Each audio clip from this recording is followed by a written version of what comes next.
ஆண்டவருடைய நாமம் மகிமைப்படுவதாக. மீண்டுமாக ஒரு புதிய மாதத்திற்குள்ளாக நாம் பிரவேசிக்கும்படியாக கர்த்தர் நமக்கு பாராட்டின கிருபைக்காக இரக்கத்திற்காக நன்றி செலுத்துகிறேன். அவருக்கே எல்லா துதியும் கனமும் மகிமையும் உண்டாவதாக. எபிரேயர் 13ஆம் அதிகாரம் 5வது வசனத்தினுடைய பின்பகுதி விதமாய் கூறுகிறது, நான் உன்னை விட்டு விலகுவதும் இல்லை, உன்னை கைவிடுவதும் இல்லை என்று அவர் சொல்லி இருக்கிறாரே. நம்முடைய தேவன் நமக்கு வாக்கு பண்ணி இருக்கிறாரே. நம்முடைய தேவன் நமக்கு சொல்லி இருக்கிறார். எதை சொல்லி இருக்கிறார்? நான் உன்னை விட்டு விலகுவதும் இல்லை, உன்னை கைவிடுவதும் இல்லை. நம்முடைய ஆண்டவர் நம்மை கைவிடாத தேவனாய் இருக்கிறார். நம்முடைய வாழ்க்கையிலே நம்மோடு கூட இருக்கிறேன் என்று சொல்லுகிறவர்கள், நம்மோடு கூட உடன்படிக்கை பண்ணினவர்கள் கூட அந்த உடன்படிக்கையை உடைத்து விட்டு கைவிட்டு விட்டு செல்லுகிற காலகட்டத்தை சூழ்நிலைகளை நாம் இன்றைக்கு பார்த்து கொண்டிருக்கிறோம். கணவன் கைவிடுகிறான், மனைவி கைவிடுகிறார், பெற்ற தாய் கைவிடுகிறார். ஆனால் கர்த்தரோ கைவிடாதவராய் இருக்கிறார். வேதத்திலே இந்த வசனத்தை நான் தியானிக்கும் பொழுது ஒரு மனிதனுடைய வாழ்க்கையிலே எந்தெந்த சூழ்நிலையிலே தேவன் கைவிடாதவராக இருந்தார் என்பதை குறித்து தியானிக்க கர்த்தர் கிருபை பாராட்டினார். நீங்கள் முதலாவதாக ஆதியாகமத்தின் புஸ்தகம் 28ஆம் அதிகாரத்திலே எடுத்துக்கொள்வீர்கள் என்றால் அதிலே சொல்லப்பட்டிருக்கிறது 15வது வசனத்திலே, யாக்கோபு என்கிற மனிதனிடத்திலே தேவன் வந்து பேசுகிறார். நான் உன்னோடே இருந்து நீ போகிற இடத்திலெல்லாம் உன்னை காத்து இந்த தேசத்துக்கு உன்னை திரும்பி வர பண்ணுவேன். நான் உனக்கு சொன்னதை செய்யும் அளவும் உன்னை கைவிடுவதும் இல்லை. ஆண்டவர் சொல்றாரு, நான் உனக்கு சொன்னதை செய்யும் அளவும் உன்னை கைவிடுவதில்லை. யாக்கோபு குணசாலியும் கூடாரவாசியுமாய் இருந்தவன். இவனுக்கு வெளி உலகம் என்பது தெரியவே தெரியாது. முதன்முறையாக இவன் வீட்டை விட்டு வெளியே, அதுவும் மிகவும் நெடுந்தூரம் தனியாக இவன் வருகிறான். எங்கே போக போகிறோம், வழி எப்படி இருக்கும், ஒன்றுமே இவனுக்கு தெரியாது. அந்த நாட்களிலே மின்சாரம் கூட இல்லாத ஒரு நாட்கள். இதுவரை அவன் வாலிபன் தன்னுடைய தாய், தகப்பன், வேலைக்காரர்கள், வேலைக்காரிகள் என்று நிறைய கும்பலோடு கூட இருந்தவன் இப்பொழுது அவன் தனித்து விடுகிறான், தனித்து வருகிறான்.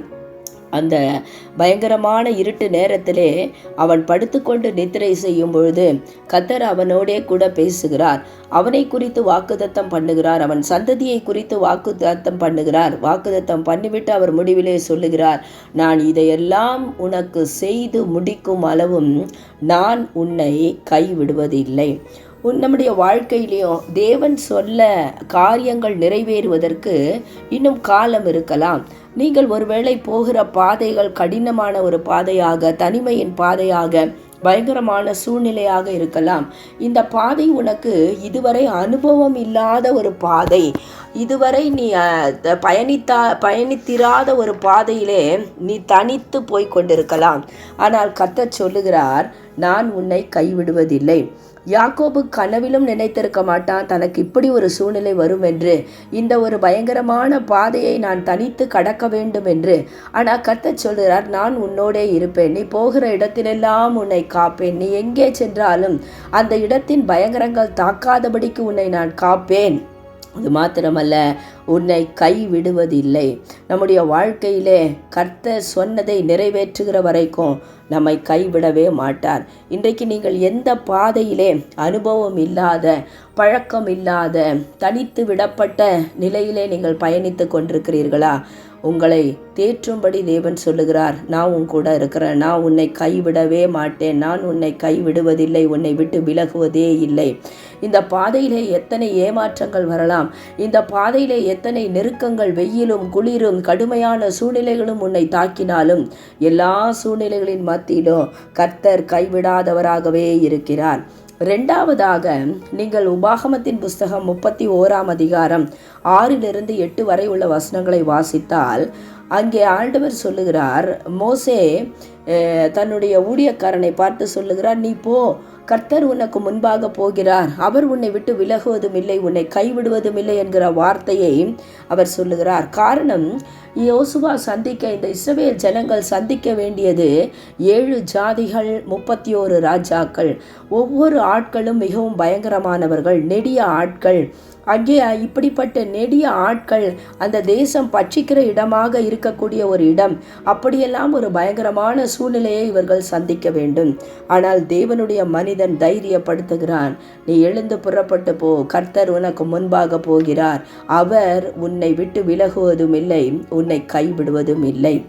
இன்றைக்கு நாம் பயந்து கொண்டிருக்கிற பாதையிலே பார்த்து, பயந்து கொண்டிருக்கிற நபர்களை பார்த்து, பயந்து கொண்டிருக்கிற சூழ்நிலைகளை மத்தியிலே கர்த்தர் சொல்லுகிறார், நீ பயப்படவும் வேண்டாம், திகைக்கவும் வேண்டாம், நான் உன்னோடே இருக்கிறேன், நான் உன்னை விட்டு விலகுவதும் இல்லை, உன்னை கைவிடுவதும் இல்லை. கர்த்தர் பாதியில் விடவே இல்லைங்க. அந்த ஜனங்களை கானானுக்கு கொண்டு போய் சேர்க்கிற வரையிலும் கர்த்தர் கூட கைவிடாதவராகவே இருந்தார். மூன்றாவதாக எந்த சூழ்நிலையிலே தேவன் கைவிடாதவராக இருக்கிறார்? யோசுவாவின் புஸ்தகம் 1ஆம் அதிகாரம் 5வது வசனத்திற்கு வருவீர்கள் என்றால், அங்கே மோசே மரித்து போகிறார். இப்பொழுது யோசுவாவுக்கு என்ன செய்கிறது என்றே தெரியவில்லை. ஏனென்று சொன்னால், அவனுடைய வாழ்க்கையிலே இந்த ஜனங்களை பார்த்திருக்கிறான். இஸ்ரவேல் ஜனங்களோ மிகவும் முறுமுறுக்கக்கூடியவர்கள், கடினமான மனிதர்கள். யாத்ராகமம் 32:10 ஆண்டவரே சொல்றாரு, நீ விட்டுடு, இந்த ஜனங்களை நான் அடிச்சு போட்டுடுறேன். அவ்வளவு ஆண்டவருக்கு கோபம் மூட்டினவர்கள், மோசேக்கு கோபம் மூட்டினவர்கள். மோசே ஒரு காலகட்டத்திலே ஆண்டவரை பார்த்து கேட்கிறார். என்னாகமம் 11:12 இந்த ஜனங்களையெல்லாம் நான் கர்ப்பம் தரித்தேனா, இவர்களை பெற்றது நானா என்று கேட்கிறார். இப்படி ஒரு பாதிப்பை மோசேக்கும் தேவனுக்கும் அவர்களுடைய இருதயத்தை அவ்வளவு ஒரு வேதனைப்படுத்தின மக்கள் தான் இந்த இஸ்ரவேல் ஜனங்கள். இப்போ ஆண்டவர் சொல்கிறாரு, நீ எழுந்து போன்னு சொல்கிறார். இஸ்ரவேல் தேசத்துக்கு போய் நீ பங்கிட்டு கொடு என்று சொன்னால், யோசுவாவுக்கோ இந்த காரியம் அனுபவமும் இல்லை. இது ஒரு மிகப்பெரிய ஒரு பொறுப்பு.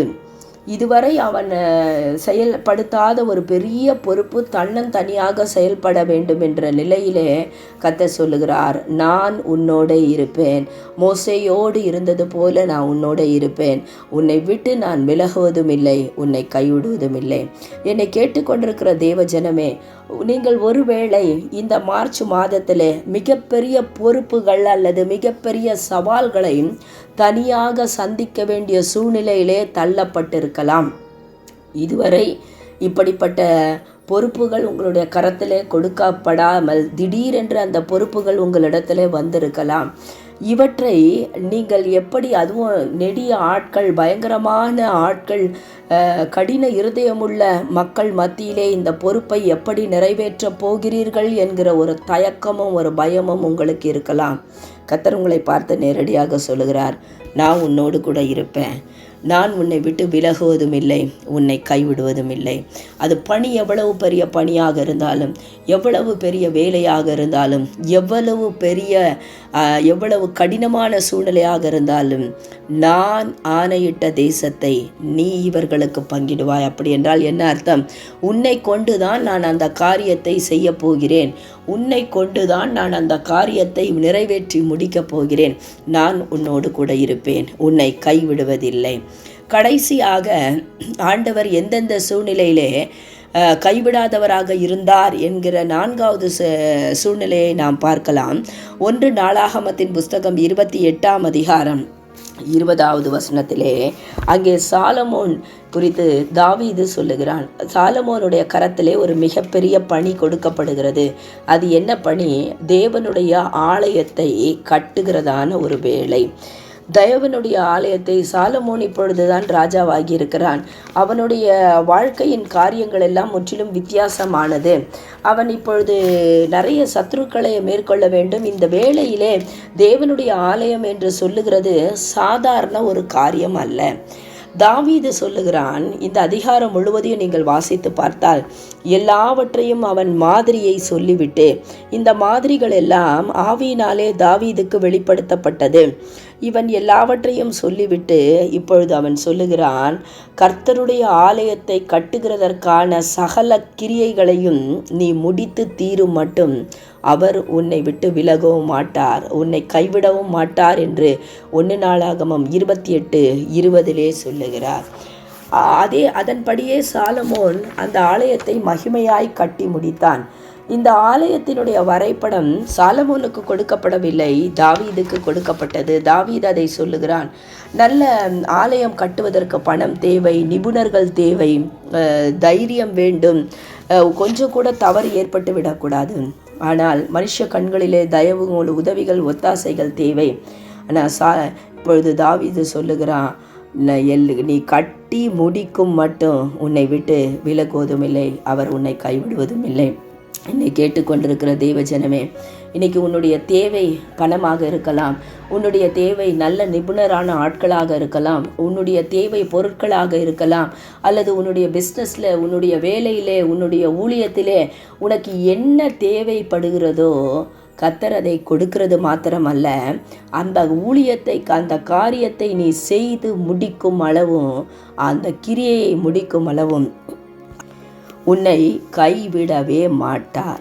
சரி, எல்லாருக்குமா இந்த வாக்குத்தத்தங்கள்? இந்த வாக்குத்தத்தத்தை சுதந்திரித்து கொள்ளுவதற்கு நான் எப்படிப்பட்ட நிலைமையிலே இருக்க வேண்டும்? யாரை தேவன் கைவிட மாட்டார் என்று வேதம் சொல்லுகிறது என்று சொல்லி நாம் வேதத்திலே வாசிக்கலாம். சங்கீதங்களின் புஸ்தகம் 37ஆம் சங்கீதம் 28ஆம் வசனம் சொல்லுகிறது, அவர் தம்முடைய பரிசுத்தவான்களை கைவிடுகிறது இல்லை. நீங்கள் மல்கியா 2:11 வாசித்தால், கர்த்தர் பரிசுத்தத்தை சிநேகிக்கிறார். கர்த்தர் சிநேகிக்கிற பரிசுத்தம், அவர் பரிசுத்தராய் இருக்கிறதினாலே பரிசுத்தத்தை சிநேகிக்கிறது மாத்திரமல்ல, பரிசுத்தவான்களை அவர் கைவிடுகிறது இல்லை.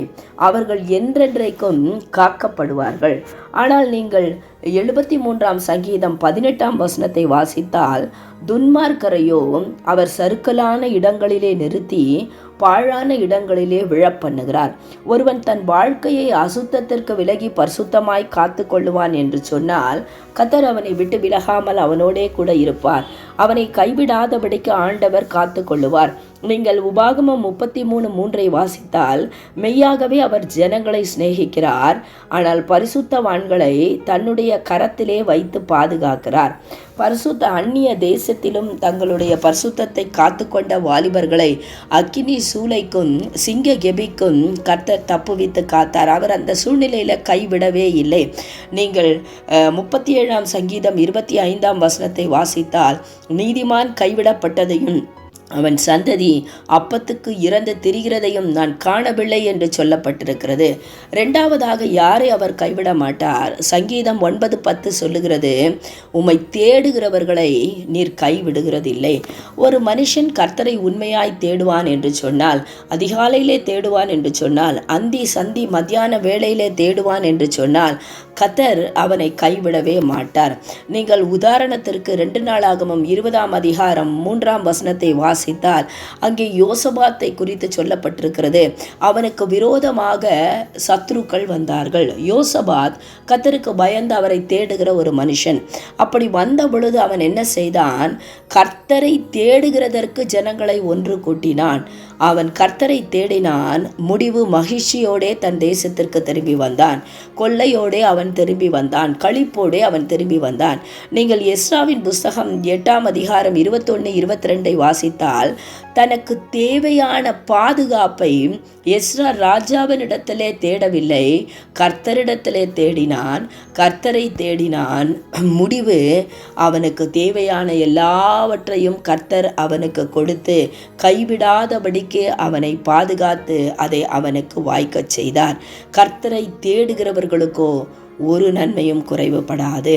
அடுத்ததாக நீங்கள் 2 தீமோத்தேயு 4ஆம் அதிகாரம் 17ஆம் வசனத்தை வாசித்தால், அங்கே பவுல் சொல்லுகிறார், எல்லாரும் என்னை கைவிட்டார்கள், கர்த்தரோ எனக்கு துணையாக நின்று. ஒரு கடினமான சூழ்நிலையிலே அவர் உத்தரவு சொல்ல நிற்கையிலே அவரோடு இருந்த எல்லாருமே அவரை விட்டு விலகிவிட்டார்கள், கைவிட்டு விட்டார்கள். ஆனால் ஊழியனை கர்த்தரோ கைவிடாதபடிக்கு அவனுக்கு துணையாக நின்றார். நீங்கள் அப்போஸ்தலர் 18ஆம் அதிகாரம் 10வது வசனத்தை வாசித்தால், பவுல் ஊழியம் செய்து கொண்டு மக்கதோனியாவுக்கு வருகிறார். அங்கே பல எதிர்ப்புகள் இருக்கிறது. ஆனால் கர்த்தர் சொல்லுகிறார், நீ பயப்படாமல் பேசு, மௌனமாய் இருக்காதே, நான் உன்னுடனே கூட இருக்கிறேன். உனக்கு தீங்கு செய்யும்படி ஒருவனும் உன்மேல் கைப்படுவதில்லை. என்னை கேட்டுக்கொண்டிருக்கிற ஊழியர்களே, ஊழியம் செய்கிறவர்களே, உங்களுக்கு தீங்கு செய்யும்படி ஒருவரும் கைப்படுவதில்லை. நீங்கள் பயப்படாதிருங்கள். உங்களை விட்டு விலகாத ஒரு தேவன் இருக்கிறார். உங்களை கைவிடாத தேவன் இருக்கிறார். இயேசு சீஷர்களை ஊழியத்திற்கென்று 2 பேராக அனுப்பின போது அவர்களை பார்த்து கேட்டார், உங்களுக்கு ஏதாகிலும் குறைவுபட்டதா? அவர்கள் சொன்னார்கள், ஒன்றும் குறைவுபடவில்லை. ஆம், ஒன்றுமே இல்லாமல் போனாலும் ஒன்றும் குறைவுபடாதபடிக்கு கர்த்தர் அவர்களை கைவிடாதபடிக்கு நடத்தினார். இந்த மாதம் உங்களுடைய ஊழியத்திலே சோர்வுகளும் பிரச்சனைகளும் எது வந்தாலும் கைவிடாத கரத்தை நாம் காணப்போகிறோம். நான் உன்னை விட்டு விலகுவதும் இல்லை, உன்னை கைவிடுவதும் இல்லை என்று அவர் சொல்லி இருக்கிறாரே. அதனாலே நாம் தைரியம் கொண்டு நாம் சொல்ல போகிறோம், கர்த்தர் எனக்கு சகாயர், நான் பயப்படேன். மனுஷன் எனக்கு என்ன செய்வான்? கர்த்தர் எனக்கு சகாயர், நான் பயப்படேன். நிச்சயமாகவே இந்த மார்ச் மாதம் கர்த்தர் நமக்கு சகாயராக இருந்து நம்மை நடத்துவார், நம்மை கைவிடாதபடிக்கு காப்பார் என்பதிலே சந்தேகமே இல்லை. கர்த்தர் தாமே உங்களை ஆசீர்வதிப்பாராக. ஆமேன். God bless you.